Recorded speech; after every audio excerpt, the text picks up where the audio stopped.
the Full Court Press with Eric Frandsen and Jason Walker. Welcome back to the to the show that we're doing right now. Following the local teams, breaking down the biggest games with in-depth analysis and team interviews. There's going to be much higher expectations, sense of awareness of what we bring to the table. Join the show by calling into 435-752-1069 or text 435-339-0321. It's the Full Court Press. Rose, answer. Yes! Caught! Touchdown! They did it!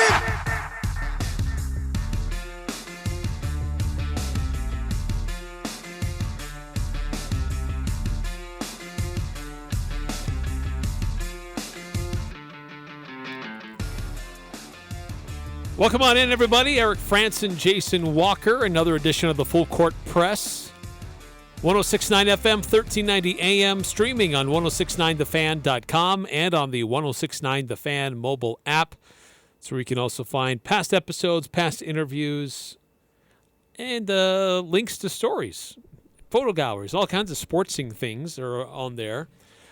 Jason's latest preview of Utah State and Wyoming. You can find that there as well.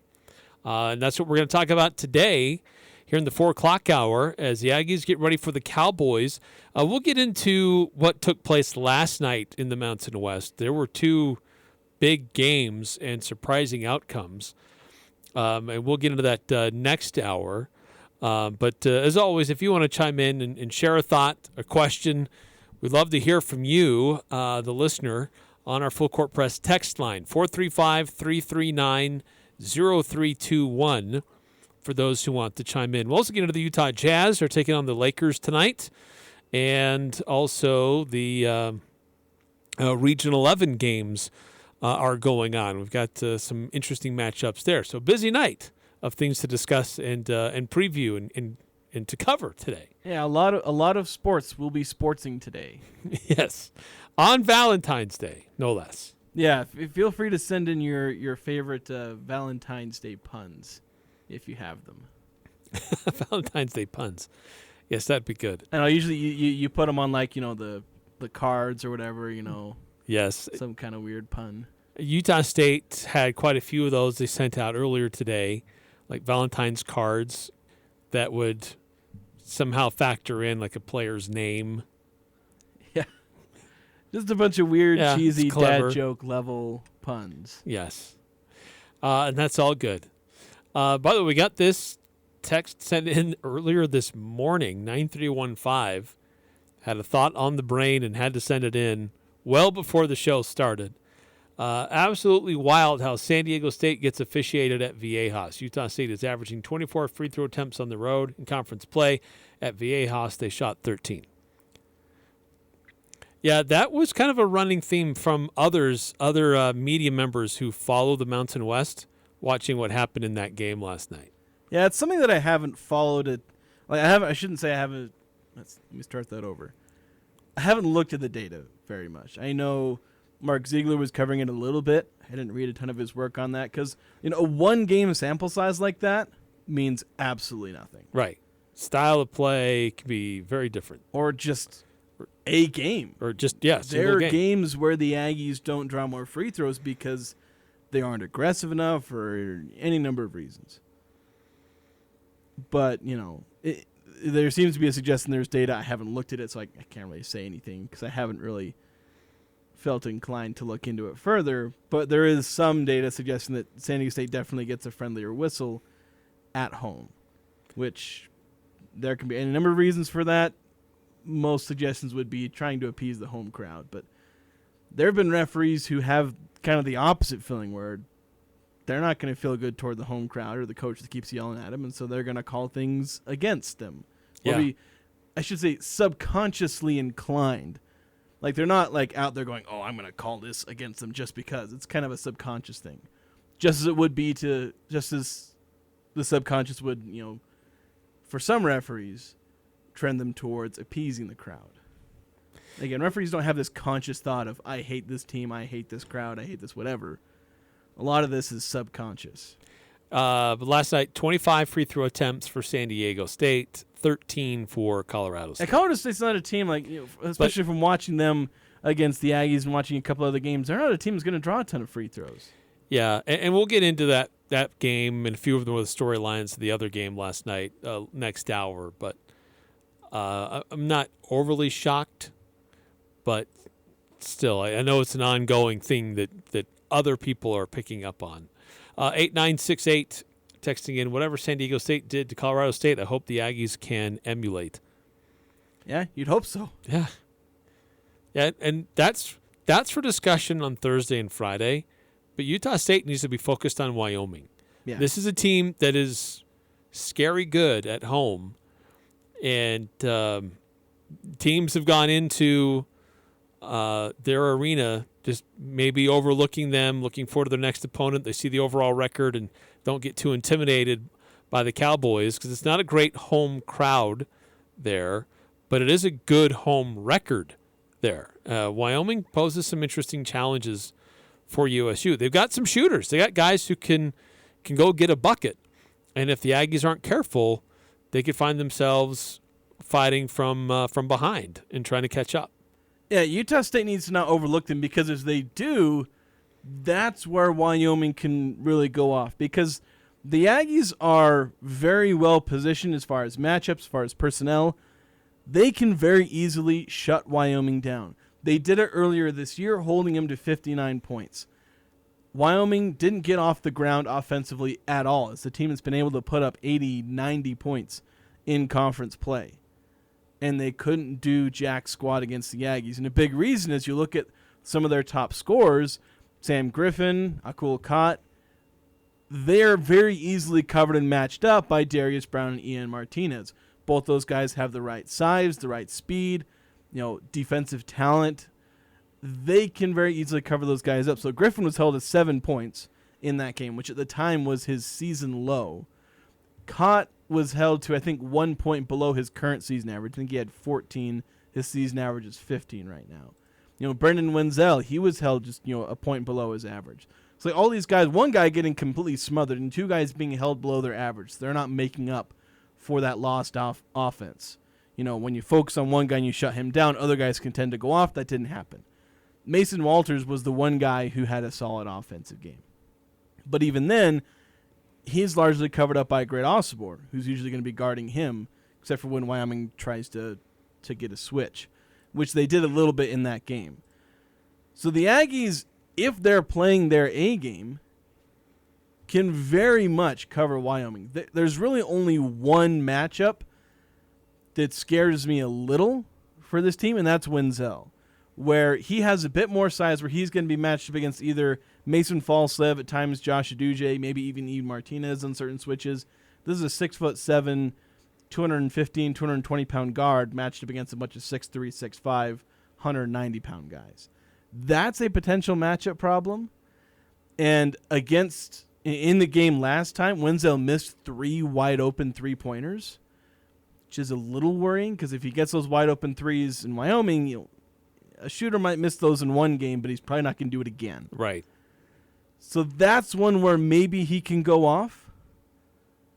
But as long as the Aggies are playing solid defense, they have Wyoming completely covered. But it's up to them to play that defense. Because if they don't, then, we've seen Griffin go for 20-plus, Kot go for 20-plus, and even Wenzel go for 20-plus. These are guys that can go out there and get points. And Griffin and Kot are both really good three-point shooters. So if you let them go in from there, they're going to line it up and have a game where they hit 4 or 5 threes in your face. And then at the end of the game, when you finally do get a hand in their face, they're still drilling them in your eye because you let them get hot early on. Yeah, this is remember, this is a team that played Utah State even in the first half last time they faced each other. It was pretty even for a while. Wyoming got kind of cold. Utah State started to separate a little bit. Then the Aggies couldn't hit anything, and Wyoming clawed their way back into it. At halftime, it was a 2-point game. Now, when it was all said and done, Utah State wins this one going away. They did a monster second half. But that was on your court. You go into somebody else's house, and it could be very different if those margins are close on their court. And the thing that we've learned here in some of these Mountain West Conference games is that you focus on the stars and you identify who they are and game plan for them. But what can be tricky and sometimes fatal is when that unaccounted for player has a big game, which is what happened at San Diego State and what happened versus Nevada in conference play. And so you can't let that happen again tonight. Utah State has to account for everybody and play smart with how they want to try to attack the Cowboys tonight. Yeah, and that's where Wenzel ends up being the potential, hitch in Utah State's game plan, because it's usually been these forwards who can step out to the three-point line, as well as being in the 6'7", 6'8" range. They can also finish inside when they're matched up against smaller players. It's that kind of guy that's often caused some problems. Davidson with Nevada, Jay Powell with San Diego State. It could be Wenzel in this one. Again, he missed his open shots against the Aggies in the Spectrum, but is he going to do that again? With Mason Walters, when he goes out there, do they end up finding ways to switch him onto someone who isn't Great Osborne, who's going to be able to defend him well? Those are the things where, you focus on Griffin and Kopp, but the Aggies can cover them up, but they're committing their best defenders to those two players. Which, as you mentioned, you focus on the stars, and then other players can have those great games. So that's where the Aggies need to be disciplined as a team, is that Wyoming, they don't have like the four really good offensive players. They're not like the Boise States, the San Diego States, that and all these other teams that have scoring all the way down. But, if they're at home and it's the right night, you get everyone going, then they can be dangerous. It was like something I pointed out in my preview where I kind of threw out a stat where Wyoming's like 7-1 when Cott scores 18 points or more. But to me, and I said this, I don't think that's just some magic number that if he hits that, then they're going to have a, whatever % chance to win. It's more of a representation of when everyone gets going, Wyoming is that much better. Because there was a similar stat with Wenzel where he scores like 13 or 14 plus points, and they're 4-1 in those games. So it's not so much that if these players score X amount of points, they win. It's if you let all these guys get going and they're all hitting their shots, then you're not going to, you have a much less chance of winning. Right. It's a broader representation of what's going on with the team. Yeah. In those cases. 5338 texting in. The 5338 Sports Re-Education Academy and Think Tank AI Predictive Engine says the Aggies will fall just short at Wyoming tonight, 76-73. However, I should also point out the 5338 Sports Re-Education Academy and Think Tank AI Predictive Engine predicted that Colorado State would squeak out a win in Viejas last night, 78-77. I need to know what this scoring metric is based on. I don't know, but it's got quite a name. 8968 texting in. Okay, let's hope they can do it tonight too. What's the speed on the game? What's the speed on the game? Not sure what that's in reference to. Not sure. No, I don't know what you mean by that. That's a term I'm not familiar with. But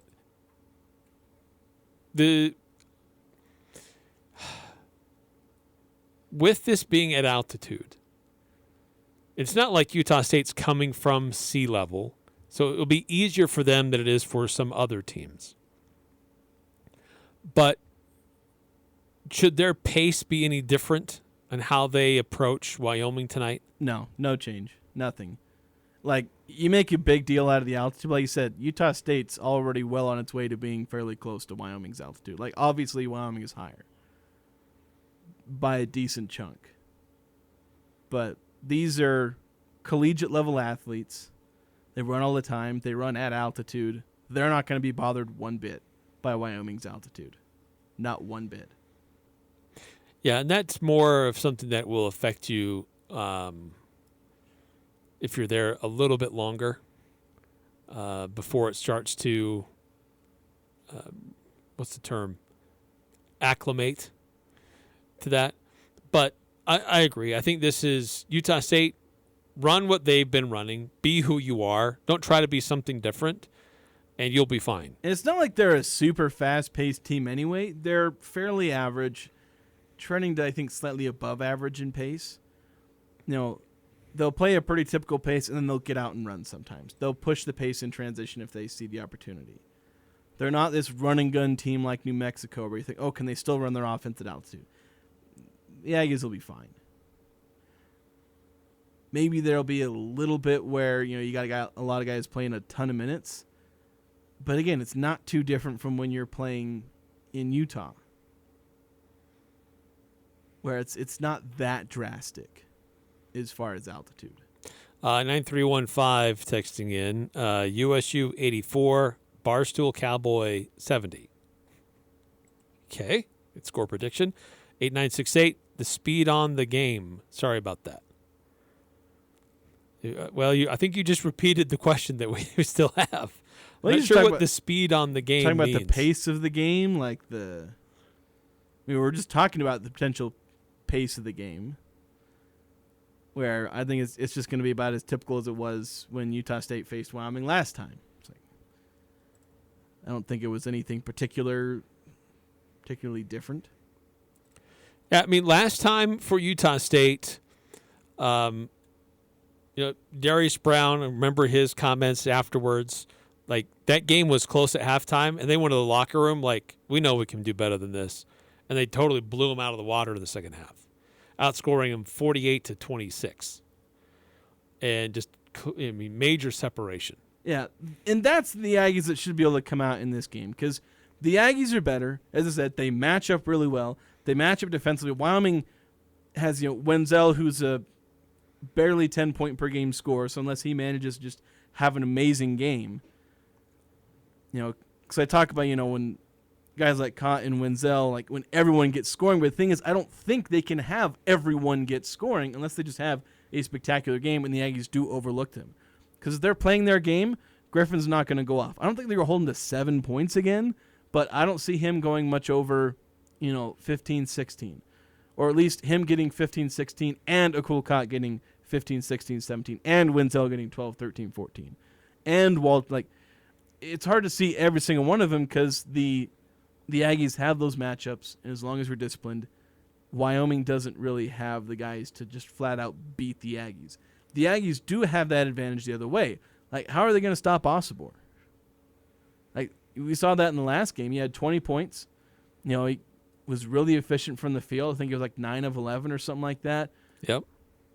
Didn't even really have to take a whole lot of free throws, but he was outrunning the smaller players in transition. He got 6 or 8 points in transition just by outrunning them. And that was a big part of that, that good start to the second half is he just outran them. And then obviously underneath, they got nobody who can handle him size-wise. Walters can't handle him for size, and he's the only veteran guy. The rest of the guys in that front court are all sophomores and freshmen that are anywhere close to Osibor's size. So he's got him for size and experience.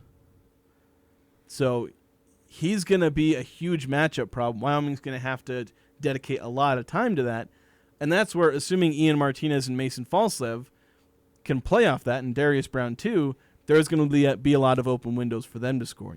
Mason can keep doing what he's doing, slashing off the ball, hitting shots from outside. He's shooting 7 of 10 or 7 of 11 his last 3 or 4 games from 3. So there's every reason to believe the Aggies can win this game by double digits and do so comfortably. Because Wyoming's 8-2 at home, but those 2 losses are to very clearly the 2 best teams they've played at home, or at least 2 of them. New Mexico, Weber State, and both of them won by a lot in those games. I should mention, obviously, Nevada and Colorado State are both 2 good teams as well, and they did beat them. But you can say they were overlooking Wyoming. When teams aren't overlooking Wyoming, like Weber State in New Mexico, they're blowing the doors off of them, even in Wyoming. 8968, before we go to a timeout here. Oh, my goodness, how could I do that twice? What is the spread on the game? That makes a lot more sense. Utah State is favored by 8.5. And you were just saying you could see it's very conceivable that Utah State could win this one by double digits. They probably should.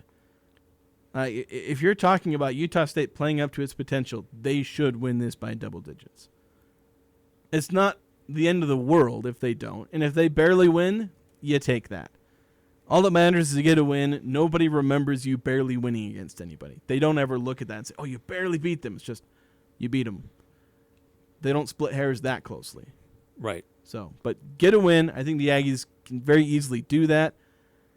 But again, it always comes with that asterisk and that qualifier, assuming they're not overlooking Wyoming. Because the second they do that, Wyoming becomes incredibly dangerous because they have the tools to pull off those upsets. We've seen it already this year. 435-339-0321. We'll continue to break down Utah State at Wyoming. We'll hear comments from the coach as well, Danny Sprinkle. Post-practice audio with him previewing the matchup. And continue to look at other games going on around the Mountain West Conference, some big ones last night. Update the standings and what that means going forward next here on the Full Court Press. Al's Sporting Goods President's Day sale has savings up to 70% off. Stay warm on the slopes with 50% off ski outerwear. Top brands like Columbia and the North Face. Ladies, stay cozy with the Columbia Heavenly Jacket starting at just $74.99. Grab the North Face Youth Pareto Hooded Jacket, $49.99. That's 50% off. Al's keeps you heated with mobile warming apparel and gloves, all 50% off. Boulder Gear jackets for the entire family, only $33 while supplies last. Base layers from Smartwool, Blackstrap, and Columbia, 50% off. Terramar base layers starting at $14.99. Online at als.com. It's Al's Sporting Goods President's Day sale. Every sport, every season. Are you ready for what Mother Nature has in store this winter? Don't let unexpected collisions put a dent in your plans. Accidents happen, and Mako, America's auto body shop, is here to help. They specialize in collision repair, offering quick service without compromising on quality work. They'll have you back behind the wheel in no time, so you can stay ahead of impending bad weather. Trust Logan Mako for top-notch collision repair. Conveniently located on 10th West in Logan. 24/7 towing available. With fresh snow comes fresh deals at Murdoch Chevrolet. Make some fresh tracks to our winter sales event. In this season, our Murdoch vehicles are perfect for making fresh tracks to winter fun. Receive 2.9% for 6 years on a new Murdoch Chevy Silverado. When you walk through our doors, you feel like family. At Murdoch Chevrolet in Logan and Woods Cross or online at murdochchev.com. Chevrolet, find new roads. Call 866-628-3065 or see dealer for complete details. Offer expires 2/29/24.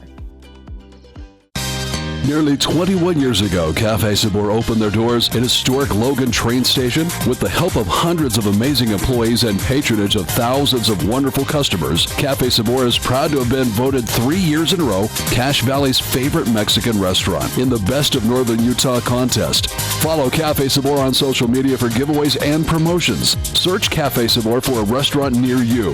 Thank you, Cache Valley, from your friends at Cafe Sabor.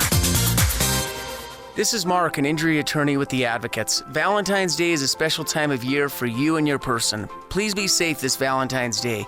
If you've been in an auto accident and injured while shopping for your loved one at no fault of your own, call the Advocates. Our award-winning injury attorneys will work hard to get you the compensation that you deserve with zero out-of-pocket cost. Chat online today at utahadvocates.com or call 801-355-5550. You deserve an advocate. Beezer Lock and Key specializes in securing your world with their expertise in locks, keys, and hardware. Every aspect of their services is meticulously tailored to ensure your safety. They offer a vast selection of hardware brands and access control options, along with custom master key systems. With Beezer Lock and Key, you have control of your facility's access 24/7. For 28 years, Beezer has provided top-notch security solutions that stand unmatched in the industry. Visit 4th North, 1st West in Logan, or go to beezerlock.com to discover more.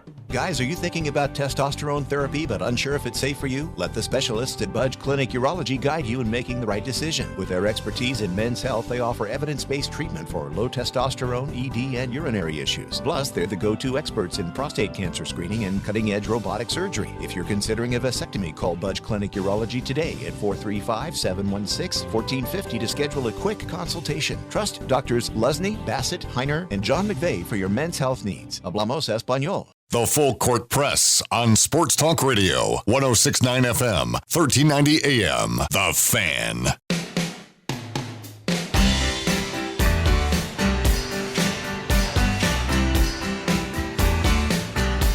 Welcome back to the Full Court Press. Eric Frandsen and Jason Walker.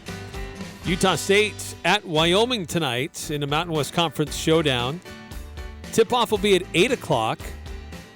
It will be seen on FS1, but we'll have full play-by-play coverage on our sister station, KVNU. Pregame will start at 7. That means that the Logan basketball game is going to be Cache Valley Daily streaming only because the Aggie pregame and full broadcast will take priority. But for those that want to find out about Logan High at Bear River, there is still an option. You just have to go to CacheValleyDaily.com to find it. Pregame will be at 7, tip-off at 8. And Utah State is favored by 8.5 in this one. But before we hear from Danny Sprinkle, how would you summarize kind of his thoughts about Wyoming and facing him for the second time? Well, first, before we get into Danny Sprinkle, we do need to address the Cache Valley Media Group Prep Player of the Week. Yes, it is that time. It's a day late, but it is that time. That's my problem. Is I'm a day late here, so we're off schedule because I mentioned high school basketball, and last week some great performances. Mountain Crest and Green Canyon both had pretty big weeks. Mountain Crest in girls basketball, Green Canyon in boys basketball, and fittingly enough, those two teams had the respective players of the week. Aspen Lishman for Mountain Crest girls. I actually had a chance to call one of her games. As she scored 18 points, had 4 made 3-pointers against Bear River. As they get the big win over them, it was kind of a blowout victory. But a very impressive performance from her, especially in the first half of that game to establish that big lead. And then Mountain Crest also getting a win over Green Canyon, who's a pretty dang good team. So that was a really big win for Mountain Crest as well. And then on the boys' side, Green Canyon with Jared Anderson. Really, the one game kind of carried him. He had 29 points against Logan, getting that road win over the Grizzlies. Big win. Yeah, big win. And he got really hot from 3, had 5 made 3-pointers in that game, several clutch shots, just helping Green Canyon get that win and get some momentum as they have positive momentum now as they start steaming toward the state tournament. Even though Region 11 title hopes were kind of dashed for them early on, they're going to have some legit aspirations of getting to the championship game in the 4A. Yeah, so more details on that, on those players of the week on CacheValleyDaily.com. Congratulations to them. Appreciation to McDonald's locally for sponsoring it. Those athletes get some certificates, go treat themselves, courtesy of McDonald's. But, we got we'll get into that more next hour as well, but we got an interesting schedule of games tonight for the boys, but we had games last night for girls. We got photo galleries of those games last night on CacheValleyDaily.com. It was senior night in Green Canyon and at Ridgeline, and their games last night, so you can see those photos, and a schedule of games for tonight as well. So let's actually do this. We'll call maybe a little bit early timeout for our second timeout. And when we come back, let's get to the Danny Sprinkle audio. Yeah. As he visits with the media after practice. This was yesterday. The team is in Laramie today, but previewing the matchup for the second time around between the Cowboys and the Aggies. Tips off tonight at 8 o'clock. Pregame will start at 7 on our sister station, KVNU, 102.1 FM, 610 AM. Streaming on kvnutalk.com and on the KVNU mobile app. But Danny Sprinkle's comments next here on the Full Court Press.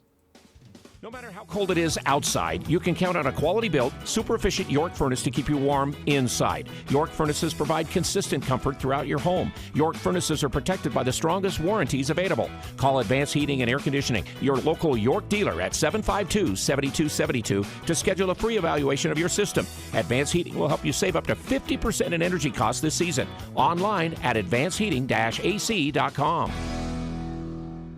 A diamond is forever and is perfect to represent your love. For those special occasions, give her a natural, one-of-a-kind diamond, as unique as she is. Our exclusive brand of Needham Brilliant Diamonds are white in color, high in clarity, and are recognized for their precise cut. These diamonds are natural, untreated, and are the real thing.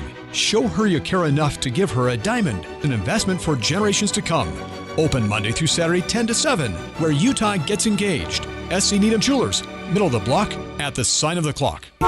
Weather changes are tough on your transmission. As we move to colder winter weather, AMCO Transmission invites you to bring your vehicle in for preventative maintenance before the snow flies. Have a diesel pickup, Cummins, Duramax, or Power Stroke? AMCO in Logan is your transmission specialist, and they promise to get you in quickly. For over 50 years, AMCO Total Car Care has been experts in repair for transmissions, brakes, tune-ups, and more. Find your local AMCO. 75 East, 2000 North, 752-1940. Have you heard? The Young Caring for Our Young Foundation has officially helped over 3,000 children in need with the Kind Fund. Not sure what the Kind Fund is? It stands for Kids in Need and is a revolutionary program that helps children get clothes for school. Here's how it works. Educators identify students in need of clothes, shoes, coats, or other items and submit a request for Kind Fund assistance. Then, a volunteer is given a $150 gift card to shop for the child. Once the volunteer shops for the clothes, they deliver them directly to the school, where the educator can give them to the child. We're looking to help children in need in Cache County, and we need your help. Visit thinkcaring.org/kindfund to become a donor or volunteer and help kids in need. Again, that's thinkcaring.org/kindfund. Think young, think caring.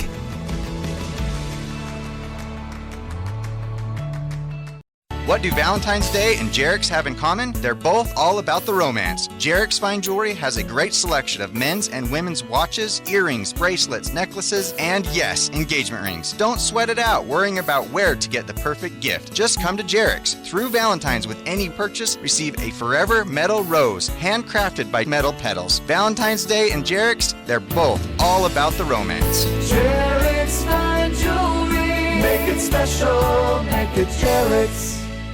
The Aggies, the Jazz, the high schools, the full court press on Sports Talk Radio, 106.9 FM, 1390 AM, The Fan.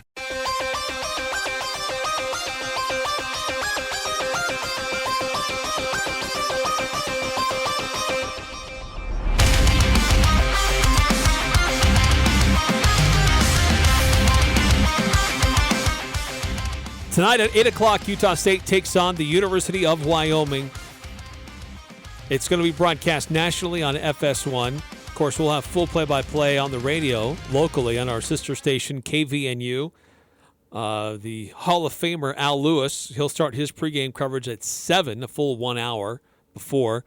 And then when the game's over, tune in and chime in as to what happened in Laramie. If you're still awake.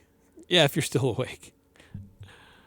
There were some late games last night in the Mountain West, and I didn't stay much up to watch any of them. Like, that's the thing. It was probably the first time where there's been games this good in the Mountain West, and I didn't watch any of them. So it's like, part of it's because I called a game last night. I was calling Green Canyon their senior night girls basketball against Skyview. A really good game for itself. Skyview trying to make a second half comeback, but Green Canyon holding them off with some great play. But yeah, I wasn't up to watching more Mountain West basketball that late at night. And the later one was the more interesting one, interestingly enough. But let's hear from Coach Danny Sprinkle himself, straight from the coach's mouth, as to what the Aggies need to do to make it 2 in a row against the Wyoming Cowboys. He met with media yesterday after practice. Of course, they're in Laramie now, and Utah State, what they need to do to keep piling on wins and stay on top of the Mountain West standings. Yeah. Obviously, Wyoming, they play tremendous at home. They shoot the ball at an extremely high level at home or on the road, but especially at home, they play with a little different energy, like most teams. And so we're going to have to do a really good job guarding the three-point line. Their two guards are as dangerous as anybody in the league. They can both go for 25 points. But their offense is built. It's pretty simple, but they're great at making all the reads out of it. Like they make it look simple. I guess it's a little more complex, but they're so good at it, they make it look simple. And it seems like they're always making the right reads. They've obviously beat some really good teams at home this year, and so we know what we're in for, and we're gonna have to we're gonna have to play as hard as we did on Saturday night. Is that the fact that Wyoming's gotten a couple of big wins at home, that kind of help you guys? Like, okay, we really can't be overlooking this team at all. No, you can't overlook anybody in this league. And if you do, you're stupid. And I hope we're not stupid. how do you come down from a game like Saturday? I mean, I know you're not, keeping everybody level-headed, and they have responded pretty well, like I've said before. Yeah, I think the guys, it was good to have, they had that Sunday off, and then they came back yesterday ready to work. We had 2, pretty good days of, practice, and, we'll get up there late tonight, and I think it's an 8 o'clock game tomorrow, so we'll be able to catch our legs a little bit tomorrow after shoot around, and because we're going to need them at 8 o'clock tomorrow night. You talk about their offensive potential, and the last time you guys played them, you held them down fairly well. I guess what was the key for you in that game that you got to have in this one? We did, and we got, they missed some shots too. Our defense was solid, but there was times where they had too good of looks, and they're not going to miss those shots, tomorrow night. And so we have to do a better job scrambling out of some rotations in their ball screen, in our ball screen defense, and be able to contest a little bit better. Because they miss some shots that they usually don't. The game's been so long ago. How much do you glean very much from that game? A little bit, but they're better, but I think we're better too. The more games each team's played with each other, because they're a fairly new team too. With 2 new guards and the big kid Walter. So they have a new group too, like us. And so the more you just kind of continue to play together, you find out a little bit more about your team and. Yeah, they're similar to us. So Mason's had a lot of really good games lately, especially scoring-wise. How much has that really, helped the team, especially when you had a rough stretch? But how much did his impact, especially in that last game, help you guys improve? Well, it's huge, because he shoots the ball like that in practice, and he just kind of went through a little rough spell the first part of conference, but now the last 3 games he's shooting the ball at a really high level, and we're going to need him to do that tomorrow. I expect them to kind of go under some ball screens on some of our guards and kind of clog up that paint. And, if our guys shoot the ball the way I know they're capable of, that'll open it up the inside. But we're going to have to, we'll have to knock down, same thing, 7 to 10 threes tomorrow night. You mentioned those guards. The 2 forwards are the guys that kind of scored some points here last time. Yep. With Cott and Walters. How big are they, or how important are they to that team? Yeah, Walters, he's a hard guard because they ISO him a lot, and he's a really good passer. But if you play him one-on-one, he does a good job getting fouls or getting the ball close to the basket, similar to kind of how Nevada played a little bit. And then obviously Cott's one of their, dynamic guards that can really score the ball. But the way their offense is ran is they always have a ball screen guy and a duck-in guy. And so when you're guarding a duck-in guy, it puts you in a predicament if their guards are so good. If you help at all as a big on the ball screen, they're throwing it right to that guy, and he's attacking from the elbow. And it's almost too short of a range to even help from. And so that's what makes them hard to guard. How do you feel your post defense has improved? Because there's been some games where you struggle a little bit, other games where you did really well, especially with Isaac and Khalif. How do you feel like their post defense has come along this season? It's come a long ways. Saturday was our best post defense game, but our guys were playing hard. That's the whole deal. Post defense is competing, toughness, making guys score over you. And we did that on Saturday, and now, we're going to have to continue to do that not only tomorrow night, but the rest of the season. We have to play with that same edge, that physicality, and kind of fighting for real estate, like we call it doing your work early. Don't even let them catch the ball in the post. If you're doing your work early, it makes it a lot harder to catch the ball on the block. It makes them catch it 15 feet from the basket, and then it's a lot easier to guard. This week's almost more like what you were used to in the Big Sky, and what they used to in a lot of conferences were two road games, only a couple of days apart. Sounds like you'll probably stay out for both games. Yep. How do you I know that past coaches have always talked that first game is really both games are important, but getting that first game on a 2-game road trip. Yeah, it is, and it's just big for us because it's the next game. But you want to get every game, but it starts with Wyoming, and it is. We'll be gone for 5 days, and I think it's the only time in conference where, we're doing that. And so it'll be good because we'll get some more time together as a team and, kind of do some team stuff. And, anytime you're just locked up in a hotel doing things, the team gets closer. Have you ever played at Wyoming? Have you ever been? Yeah. I've been there. Yeah, I haven't played there for a long time. I know they used to call it the Border War when I was in college, and we'd play them. They wouldn't play us in Bozeman for whatever reason. We had to play them in Billings. But we would go to Laramie and play them. It makes such a, it is higher elevation, but you're decent elevation here, but they make such a big deal about that. Is that more of a mind game, do you think? Yeah, it doesn't affect us. It might affect San Diego State or San Jose, people come from sea level, but it doesn't affect us. There you go, Danny Sprinkle. Elevation doesn't affect them. It's no surprise. Yeah, but no, this be mindful. One of the things that stood out to me is just be mindful of the guards and just how they handle their pick and rolls, and so it's kind of important for the bigger players for Utah State and how they handle some of that to take away some of the leverage that their guards are going to try to create. Yeah, that was something that Wyoming was having a little bit of success of early against the Aggies in the first game, and that's part of where this game was close because Wyoming was getting some points there, and then in the second half they just shut it down. I keep saying it over and over. The Aggies have every tool they need to win this game and win it comfortably. It just comes down to them executing. It's like Coach Sprinkle saying, like, don't overlook them. Don't need to be stupid. Don't need to be stupid about it. Yes. Let's see. 8968 texted in. If San Diego State and BYU were in the same conference, I wonder who the refs would favor. They both get home court preference to the max. Well, they played each other earlier this season. Yeah, BYU got that game. They won that game. Yeah, they did. But that game was also in Provo. It was. Free throw differential was +3 for BYU. Very nominal. Yeah, non-existent essentially. Right. Now, but Wyoming, this is a team that it's got some scorers, and that's plural. And if they get feeling it at home, that could be tough. So for me, this game tonight really comes down to Utah State's guard play and their defense.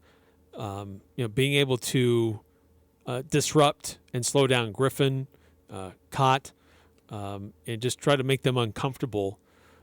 This could be another game where Asabor feasts in the low paint.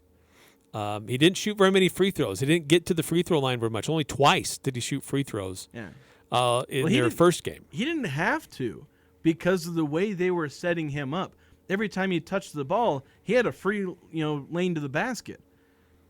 Because that's, Wyoming just played Asabor pretty badly. Like I said, he literally just outran them a couple of times in transition where he just ran up the floor and nobody caught up to him. And there were other times they were playing a zone and they get sucked up to the free throw line, and then there's a easy bounce pass to Asabor and he dunks it. Like, Wyoming played Asabor horribly in that last game. So that's why he wasn't shooting too many free throws. We may see more free throws in this game. I don't know. I feel like you're going to see some adjustment to them trying to find some way to stop Asabor. But again, when they start doing that, then the Aggies need to have their own, secondary scorers be doing the work to win this game. Yeah, you've had that a couple of times. You had that with, Mason Falstaff getting the 25 against Boise State. That's what won them that game, among other things. Wyoming benefited from they had a home game against New Mexico. They lost that game. They lost by 18. Yeah, pretty bad. They lost pretty bad. One of the only two losses that they have at home all year. But that was last week. They did not have a Saturday or Friday-Saturday game, so they had their little mini bye. So they've been home for a little while here. So it will be interesting to see. They should come out with a little bit more energy considering the time off that they've had. And what will be interesting to see is just if they defend and if they have a game plan against Asabor, anything similar to what was the last time, and just how much they changed that, because as you said, clearly it was not very good or efficient or effective. Yeah, they'll have had a lot of time to, as you say, rest, to look at film, all the rest. In a lot of cases, they just try not to exert themselves too much during their breaks so that they actually can get that rest. But yeah, they've had a lot of time to game plan, to look at their own film, look at the last game. What did they do wrong? Played well in the first half, didn't play well at all in the second half. That's their perspective. They played well enough to be in that game and maybe have a chance to steal that game if what they did in the first half carried over into the second half. So they have maybe a blueprint that they'll try and work with. So you look at that first half, they'll try and replicate what they did there. But again, the key there is for Utah State is mostly defensively. Because if they can shut down, you look at the two big wins by Wyoming at home. They got the win over Colorado State. They got the win over Nevada. And you look at the scoring. See, this is the Colorado State game. Griffin gets 24. Cott gets 18. Wenzel has 11. All good games for them, all above their average. Some of them well above their average. Against Nevada, you've got Griffin with 26, Cott with 20, Wenzel with 19. Again, one guy going off you can sort of live with. Like, say, the Aggies held Wyoming to 59. Let's say Cott had gone off for 26. Okay, you would have held him to like 70, I think, at that point. You still would have won 83-70. Like, you could tank that, assuming the Aggies have another good offensive game. It's if all those guys go off. Yeah. Yeah, they're in conference play, they're 4-1 at home. And those 4 wins, they were by 2 points, 1 point, 5 points, 3 points in overtime. So they're very narrow victories. Yeah, it's the way when a mediocre team gets an upset at home, that's what it looks like. They're not going to win these going away. It's not like when Utah State plays Boise State at home or New Mexico hosts a lot of these, really good teams at home, they'll be blowing out other really good teams. Like what San Diego State did to, Colorado State. Well, that was an interesting situation there. Yeah. And we'll get to that. But for Wyoming, if they play the way they want to, it's going to be a hard-fought game up until the end. Because they talk about their offense, but you look at these upsets, more specifically the Colorado State game, they were playing good defense in that one. Against Nevada, they just had their best offensive game of the year, at least against a Division I opponent. But they've also got a win where they played good defense. Like I said, they allowed 76 points, and that was in overtime. So I think they held them to what was that game at the end of regulation? Yeah, they would have held them to the mid-60s. Colorado State to the mid-60s. 65 points in regulation. So there's defense there with Wyoming. Yeah. 0366 texting in on the Full Court Press text line. Happy Valentine's Day, fellas. Well, thank you. Thank you, 0366. Much love to you and whatever you've got going on this Valentine's Day. Made up commercial holiday. Pretty much, yeah. That's like every holiday. Doesn't mean I still didn't end up getting something for the wife, but... Yeah, because you're contractually obligated to do that. Because it looks really bad if I don't. But it is what it is. Happy Singles Awareness Day to the rest. Yeah, of you. that's. I wasn't going to say it. You can bring it up. All right, we got to take another time out. I'm a single, so I can say it. 435-339-0321. If you want to chime in on the Full Court Press text line. We didn't get to do this yesterday. Let's try to, just like we bumped the high school prep player of the week to today, we didn't get to the stat that blew our minds or our player of the week from yesterday. So we're going to do that coming up next here on the Full Court Press. Do you have a fireplace or stove that isn't working right? Don't wait until winter to get it fixed. Get ahead of the game and get your fireplace or stove serviced now by the best of Northern Utah winter, Advanced Fireplace and Stove. They service everything from Quadra-Fire pellet stoves to heat and glow fireplaces. Get a 20% discount on your next service and labor when you mention this ad. Call 752-7272 or go to advancedfireplaceandstove.com. Advanced Fireplace and Stove, where comfort is their business. Hi, I'm Jay Broadbent with Alpine Home Medical. I'd like to invite you to learn more about us. Since 1997, we've been Utah's premier one-stop shop for home medical equipment. What sets us apart at Alpine Home Medical is the superior level of customer service. We provide home oxygen, CPAPs, wheelchairs, scooters, breast pumps, and so much more. Come on down and get to know us. Alpine Home Medical, we bring wellness home. Visit alpinehomemedical.com. Hello, I'm Brian Webster, Vice President and Relationship Manager at Cache Valley Bank. As an experienced banker with deep roots in Cache Valley, I thrive on building meaningful relationships, supporting my customers, and providing personal attention to everyone I work with. I'd love to have the opportunity to provide you with that same level of service. Stop by our Logan Mall branch or give me a call and let me show you what opening an account with us can do for you. I look forward to meeting you. Cache Valley Bank, member FDIC. Many Aggie fans like to go to the game, some fans love to yell at the TV, and all fans like to wear a shirt or a jacket with their favorite team's logo. Aggie fans find the best selection of USU logoed apparel at Locker 42. Find yourself an Aggie t-shirt for $10. Locker 42 features Aggie logoed hoodies, jackets, and golf shirts, and a hat wall with over 40 styles. Women's specific apparel, youth sizes for the junior Aggie, and toddler and infant Aggie items as well. Locker 42 is a store for Utah State fans by Utah State fans, and proud to be part of Aggie Nation. This is Nate Lamson with Valley Office Systems, your home team when local matters. Valley Office Systems is your local provider for all things office, copiers, printers, furniture, and document management. Proudly serving Cache Valley since 2007. Visit valleyofficesystems.com.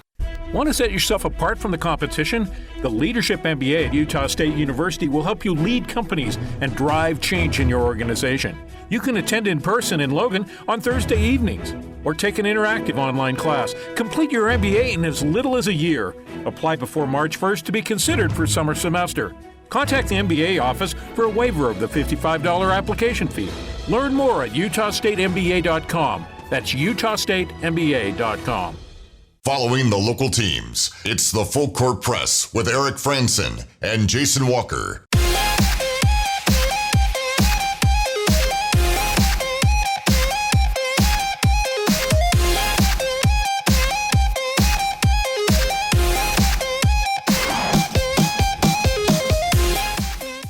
Napa Auto Parts, they feature all the best brands: Croyle, Amsoil, Schaefer, BG, Seafoam. Find the parts and oil you need to keep your cars and equipment running smoothly. There's 5 locations to find at between Preston and Providence. Napa Auto Parts. So we didn't get a chance to do this yesterday. Schedules are a little bit different. Jason left to go do a girls basketball game, and we had a few other things that were on the docket. But to kind of close out this hour, let's get to the stat that blew our minds and our player of the week. Let's start out with the stat. Let's take a look at the numbers. It's the stat that blew our minds. He did what? On the Full Court Press. Wow, that blew my mind. All right, Jason, you got a stat that blew your mind? This is something that I actually put out yesterday, and I was kind of piggybacking off something that Utah State basketball, the men's hoops account, sent out. They're listing some things about Mason Falslev, his field goal percentage, how well he's doing, relative to the Mountain West, the nation, other guards, other freshmen. And it reminded me of something that I'd kind of kept an eye on earlier in the season, which was how well he's shooting at the rim, which it's something that a lot of guards, even the best guards in like NBA and college history, don't shoot very well at the rim because they're short. And shooting at the rim is a tall man's game. Right. But Mason Falslev, this is per Synergy Sports, their tracking data, of anybody who's attempted at least 100 shots at the rim, layups or dunks, Mason Falslev, at least as of yesterday, is 10th in the nation in field goal percentage on those shots. And I was going down, they didn't have the height listed next to every player, but I went down through 30 players before I got bored. And the next shortest person I found, first, they weren't even in the top 20, they were 21st, 22nd. But there were only 2 players other than Falslev who were below 6'7", shorter than 6'7". The average height of all these guys in this leaderboard was 6'9". Wow. So Mason Falslev, 6'3" redshirt freshman guard, is an elite finisher at the rim. And it's absurd. It really does blow my mind how good he is at doing that. Very rare company with players among his size. For me, I'm also looking at the top 25. I'm looking at college basketball, specifically the top 25. There have been 47 different teams which have appeared in the Associated Press top 25. I should clarify that because you don't recognize the coach's poll. No, I don't. But that's a crazy amount of different schools that have been in the top 25 so far this year. In the top 10 schools, they are 32 and 33 on the road versus unranked teams. So that just tells me it's going to be a pretty wide open field this year. A lot of parity in college basketball, and the tournament should be fascinating. Yeah. So what happens when they get all the neutral sites? Does that change anything? That's a good question. And all right, and then I don't think I'm going to have time for the bed, but our player of the week. Who is your player of the week? I really tried, and I couldn't come up with an interesting one, so I just go with Mason Falslev. But he's deserving. Yeah. Very deserving. And I have to stay local. I have to stay on brand. Got to stay with the local guys. Okay, and that's fair. And I thought about that, but I thought, you know what? I'm going to give mine to Travis Kelce. He had 93 reception yards. What about Taylor Swift? And the biggest thing he caught was a big old smooch from Taylor Swift after the game. Put that on his stat sheet. 9 receptions, 93 yards, 1 smooch. From the biggest star in the world. Pretty much. Pretty good catch from Travis Kelce. Let's give him a 10th catch. So that's a stat that blew our minds and our players of the week. Next hour, here on the Full Court Press, there were some really interesting games in the Mountain West last night. We've talked about how hard it is to hold home court sometimes. But the road to the Mountain West Championship, does it go through Logan or does it go through San Diego? So we'll discuss that. And then what's on tap tonight throughout the Mountain West Conference. Utah Jazz, they are in action tonight as well. Who will and won't be available for that game? The Lakers arrived early this morning, not that much earlier than most of us probably woke up. So how's that going to affect their game tonight in the Delta Center? So we'll take a look at some of the news going around the NBA and the Jazz, previewing them against the Lakers this evening. We'll have the Skyview game first, and then we'll join the Jazz in progress later tonight here on 106.9 FM, 1390 AM, The Fan.